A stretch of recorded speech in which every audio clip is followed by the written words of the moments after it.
to, baliw ka, paano? Ako nga, hindi ko kayang kunin, ikaw pa kaya? Iisip na naman yung doktor, paano niya kukunin hanggang sa nagsugat-sugat na yung wrist niya kasi hindi niya makuha, pinipilit niyang kunin. Tama, mali. Dumating na naman yung baliw. Baliw, madumi. Di ba pag baliw, madumi, may nakita ka baliw, malinis. Okay, sabi niya, Dok! Dok! Alam ko paano kunin yan. Ano? Ganun-ganun ko na. Imagine niyo, tapos ang baho, sabi ng doktor, umalis ka dito, baliw ka, napakadumi mo. At saka ang baho-baho mo, alis ka dito, hindi mo to alam paano kunin. Ako nga, doktor, hindi ko makuha, ikaw pa kaya? Diisip na naman yung doktor. Ay, kung ano-ano ng scientific calculus ginawa niya para makuha niya, munti ka niya na-operahan yung grills eh. Para lang makuha niya, di ba? Ngayon, kulit na siya dun sa baliw. Sabi ng baliw, Dok! Alam ko nga paano kunin yan. Ngayon, sabi ng doktor, sige nga, kung alam mo kung paano kunin to, kunin mo nga. Alam mo, ginawa ng baliw, meron pala siyang chewing gum na matagal niya taon niya nang nandoon sa bibang baho na, no? Diba? May imagine yun. Taon na nandoon, syempre pag taon na, makapit na yun. Tama, mali. Ginawa niya, kumuha siya ng stick. Ginawa niya, inusok niya doon, sabi, puk. Tapos ginanoy niya, puk. Ay, tunog talaga, di ba? O ngayon, nakuha niya yung $100. Palakpakan mo naman yun. So, anong moral lesson ng kwento? Gusto ko lang kayong patawanin. Kaya, joke lang, ang moral lesson ng kwento, imaginein mo, hindi basihan kung anong profession yung natapos mo. Alam mo ba, yung mga taga-BMP, baliw yan? Tignan mo, sisigaw yan, tama! Tama! Grabe yan! Grabe yan! Baliw! Power! Diba? Grabe ka mo. Diba? Kasi ang pinupunto namin, okay lang maging baliw kami, wag lang maging tanga. Kasi tayong mga Pilipino, pinalaki tayo na mag-aral kang mabuti at pagka-graduate mo, magkakaroon ka ng magandang Trabaho! Pasensya na po sa mga magulang ha. Ako pa, to be honest, hindi po ako nag-graduate. Pero okay lang. Kung yung kasabayan kong nag-graduate tapos ako yung itatapat, baka magmukha pa akong graduate sa kanya. Tama? So, hindi ko dinidiscriminate yung mga estudyante, mag-aral ka, walang masama. Ako sa totoo lang gusto ko pa mag-aral. Kaso kunin kong course astronaut. Pwede kaya yun. Kasi dati pag tinanong ng course mo, course 1, di ba? Alam mo yung course 1, ma'am? Siyempre naman, sound trip natin yun. Di ba? So, walang masama. Pero kasi ang usapan natin sa panahon ngayon, diploma o diskarte, di ba? So, mas maganda pagsabayin natin yon. Pero kasi ngayon, naniniwala ako, mas importante yung diskarte. Di ba? Kasi ang dami ng mga bata ngayon, puro trabaho na yung inaatupan. Ang alam lang nila, magtrabaho. Hindi mo pwede mag-negosyo naman. Hindi naman nilagay sa batas. Pag bata ka, bawal ka mag-negosyo.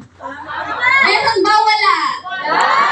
Di ba? Ang masarap nun dapat kahit bata ka, hanggat bata ka, itodo mo. Kasi naman sana, ang dami na ngayon nagkakasakit. Tama, wali. Imagine mo yung mga dinadialysis ngayon, pabata na ng pabata. Buti na lang may stem cell kami. Wala pa stem cell dito. Di ba? Buti na lang may stem cell kami, may pangontra kami. Tama, mali. So, ang punto ko, dito sa negosyong ginagawa natin, yung puhunan, problema hindi. Sino po yung problema? Ay, hindi na lang problema yung puhunan. O yung problema po yung puhunan. Namamigay ako ng 24,000. Sige, sino matataas? Yung problema.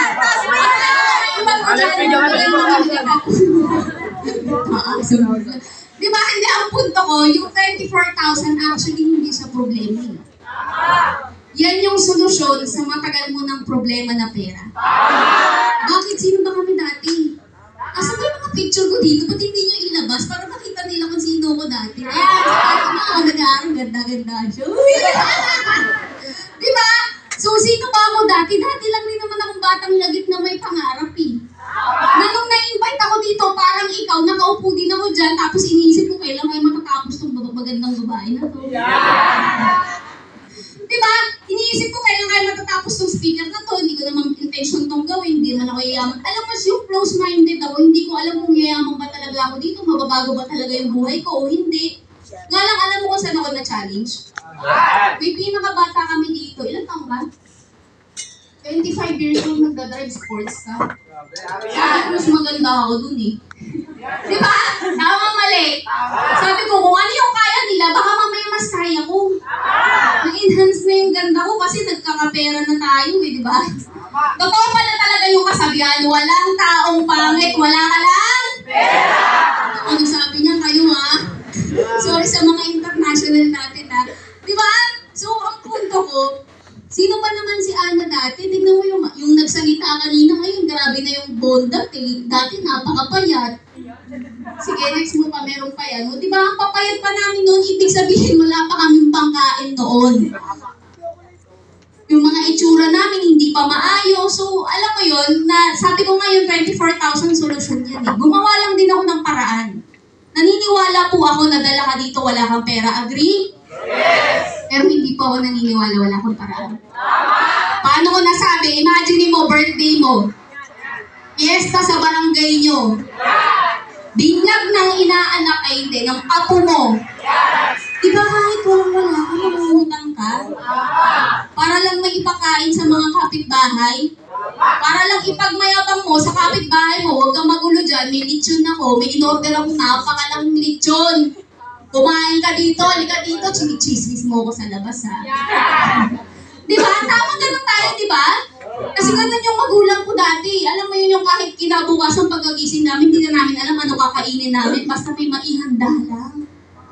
So doon ako lumaki sa ganong sistema ng buhay. Alam mo pala, ang ulam namin kinabukasan yung natira. Siyempre, lechon paksiw na yan. Ha? Tama mali. Di ba? So, kaya mong gumawa ng paraan eh. Why not? Gawan mo ng paraan sa pwedeng ikabago ng buhay mo. Diba? Imagine mo itong BNB po, tinuloy-tuloy ko lang, doing this dropshipping business, doing this BNB po. Imagine mo, at the age of 20, kaka-28 ko lang actually, doing this dropshipping business, kung makatitigil, natatawa ako sa'yo. Grabe ka ako sa mamaya, duraan mo na ako dyan ha. Diba? Imagine mo, at the age of 28 po, higit 20 million na po yung kinita ko dito. Nagati lang din po akong ng problema sa 24,000 parang ikaw. Tama eh. Alam may lakas loob kasi ako mag-try. Tama. Alam mo yun yung pagiging black sheep ko sa pamilya ko, nadala ko dito sa, hindi, kaya kong gawa ng paraan yung lahat, kaya ko. So, ginawa ko ng paraan.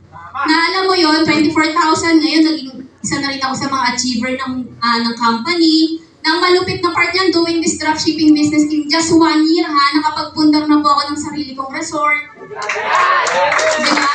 Yung kotse, normal naman sa atin, dapat may sasakyan tayo. Actually, yung sasakyan, di naman siya pangarap eh. Karapatan mo yan. Kapayag ka, araw-araw ang nababasa ng ulan. Kapayag ka, no, ang bango-bango mo, pagkababa mo sa MRT, amoy kulapo ka na. Tama. Hindi ka papayag, diba? Wala tayong choice eh. May choice ka.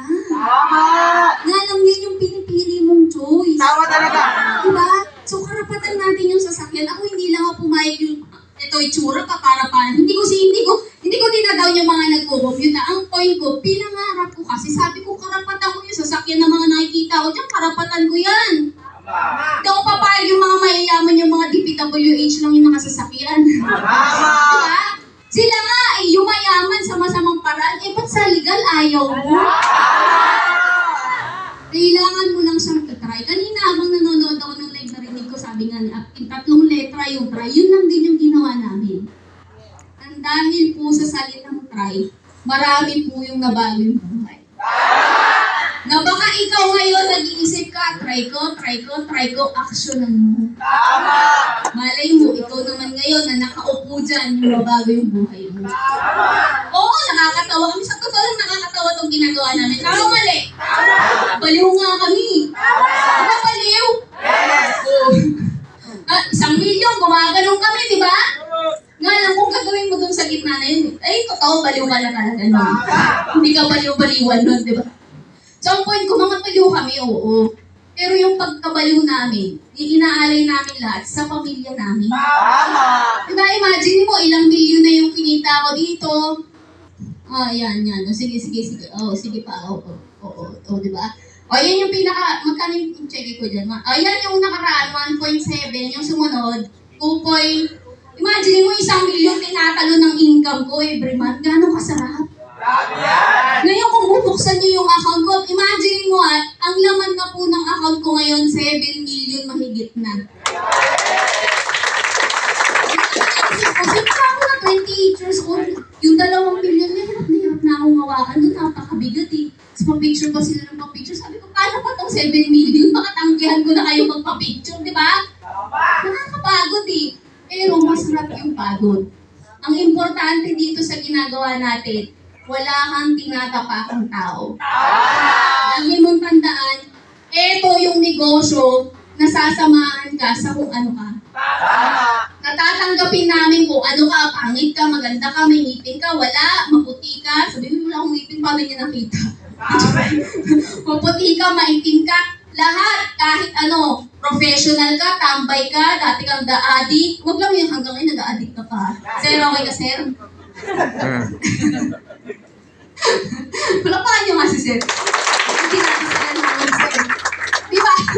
Huwag lang yung ating na dati ka may background na ating gusto mo mabago buhay, samahan ka namin sa pagbago ng buhay mo. Kasi itong ginagawa namin hindi lang naman puro sarap. Kasama mo kami sa hirap. Kasama ka rin namin sa sarap. Di ba? Sige, palakpakan ko mo. So try mo lang mag-sacrifice. Sacrifice mo lang yung, alam ko yung 24,000 mahirap ipunin sa panahon natin ngayon. Magkano ba minimum wage? Ilang buwan? Magkano yung pag 1 month? O 18, imagine mo 1 month hindi pa kaya yung 24,000. So ika 2 months kaya yung 24,000. Pero huwag ka mag-alala. Kaya kang tulungan. Tanungin nyo na lang yung mga taong nagdala sa inyo, pwede namin kayong tulungan. Parang tatakbo ha? Pwede ka namin tulungan. Ang malapit na part niyan, once na ginawa mo ito kaagad, may mga malalagay kami kaagad na tao sa'yo. Tawag doon power positioning. Itanong mo rin yan sa taong nagdala sa'yo. Ako, ba't ako kumita ng ganyang malaki? May naunahan lang ako, 2 tao. Pero nang dahil sa 2 tao na yan, ayan na sila lahat ngayon. Hindi ko in-invite lahat yan. Tama mali. May naunahan lang din akong tao. Ngayon, kung gusto mong malaman yun, itanong mo mismo sa taong nagdala sa iyo. Okay tayo doon? Yes! Basta gawin mo lang ang ano lang, paano pa ba? Nalakay mo picture dyan no? Nala ko makwento ito yung last ko yung 20 million. Kasi sagad na yung una, nagputal. Yung pangalawa, nagalit. Nagalit ba yung pangalawa? Galit na galit, no? De, imagine mo teacher kasi yun. Ano yun strict ko sa school yun So, nadala niya dito yung pagka-stricto niya. Pero pagkausap mo dyan, magtatawanan kayo paglabas mo. Di ba? So, try mo lang. Okay ba tayo doon? Yes! 24,000, ulitin ko, hindi siya problema. Solusyon siya sa matagalan nating problema na pera na pagtutulungan natin. Sa labas nga, walang tumutulong sa'yo. Magtayo ka negosyo doon. Sino tutulong sa'yo? Baka magayahin ka pa malakas yung lugaw mo, kinabukasan 3 lugaw na yung nasa harapan mo, tama mali. Hindi wala ka ng customer. So eto lang yung negosyo na alam ko ng mga tao. Bigyan mo ako ng negosyo na alam mo mga tao, sabihin mo sa akin agad ngayon. Yung hindi ka sisiraan, hindi ka aatakin pababa, bigyan mo ako ng negosyong ganon. Wala po akong alam, eto lang yung negosyo na alam ko. Paano ko nasabi? Imaginein mo, yung 24,000 po, pag naglabas ka ngayon, hindi naman kaagad mayaman yung nagdala sa'yo Magkano lang kita niyan? 2,500, 2,400. Hindi naman nakakayaman yun Tama mali. Pero pag natulungan ka niyang yumaman, saka siya yayaman. So yung po ang goal namin, hatakin muna namin kayo bago kami kumita ng malaki. Kaya yung mga nagsalita dito, bago po kumita ng malaki yun, marami na pong napayaman na tao dyan yun. Tsaka please lang, alam mo ba, minsan ka na nga lang mabuhay. Parang awa mo naman, sarapan mo na. Anong buhay pa yung gusto mo? Yung araw-araw, ganyan ka na lang, gigising ka ng alas 5, magbe-breakfast, papasok, sasakay ng train, sasakay ng jeep, sasakay ng bus. Pagdating mo, mumurahin ka ng boss mo. Katawa si Zero. Stress ka na naman. Wala ka pang ginagawang mali, minumura ka na ng boss mo. Kung uwi ka ng alas 5, dating mo alas 8, bakit traffic sa EDSA? Tapos yung gagawin mo, kakain ka na ng gaspahin mo, wala nang banding sa pamilya.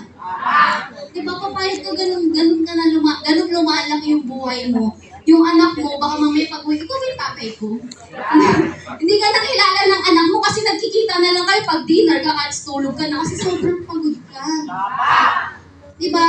Naranasan ko rin yan sa magulang ko. Minsan nga, ito yung nanay ko, di nga, pangalan mo, nickname ko. Kasi di na kami nagkikita ng nanay ko eh. Yung tatay ko, hindi na rin, buong gabi. Ang pasok niya, madaling araw. Tapos pagdating ng alas 12, papasok namin sa school doon. Eh, tulog pa yung tatay ko.